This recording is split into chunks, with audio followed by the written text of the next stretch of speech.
কেমন লাগে?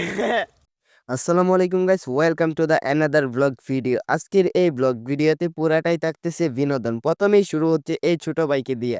দেখেন কি আরামে শিশু করতেছিল, আমার ক্যামেরা দেখে দেখেন তার রিয়াকশনটা কেমন হয়েছিল। পুরাই কিন্তু অস্থির ছিল। তো দেখতে দেখতে চলে আসলাম আমাদের এলাকার একটি বিলে। এই বিলে বর্ষাকালে প্রচুর পরিমাণ পানি থাকে, আর এখন যেখানে ধান রোপণ করা হচ্ছে দেখতে পাচ্ছেন পানি সব শুকিয়ে যাওয়ার কারণে এখন কিন্তু কৃষক ভাইয়েরা এখানে ধান রোপণ করতেছে। আর এই গর্তটা যেটা দেখতে পাচ্ছেন, এখানে প্রচুর পরিমাণ মাছ পাওয়া যায়।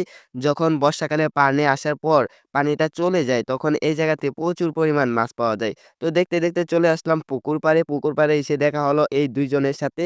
দেখতে পাচ্ছেন ছোট্ট একটি বাচ্চা, ও কিন্তু একটু পর পর পানিতে নামতেছে, আর পানিটা কিন্তু প্রচুর পরিমাণ ঠান্ডা। তো এই ঠান্ডার ভিতর সাব্বির কিন্তু নামতে সাহস পাচ্ছিল না, আর ও কিন্তু একটু পর পর লাফ দিতেছে। আর সাব্বিরে এই পানিতে নামতে সাহস পাইতেছিল না, তাই সাব্বিরের সাথে একটু মজা করতেছিলাম যে এখনো তুই নামতে পারিস না, দেখ ছোট বাচ্চাটা কেমনে লাফাইতেছে।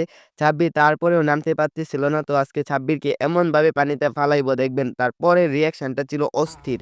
এখন দেখেন সাব্বিরকে সুন্দর এবার করে লাফ দে। পানিতে ফালাই দিব, তারপর দেখেন সাব্বিরের রিয়াকশনটা কেমন হয়। আজকের পুরাটাই থাকবে অস্থির, এখন থেকেই শুরু হবে। দেখেন সাব্বিরকে পানিতে ফালাই দিলাম, তারপর দেখেন তার রিয়াকশনটা কেমন হয়। কেমন লাগে?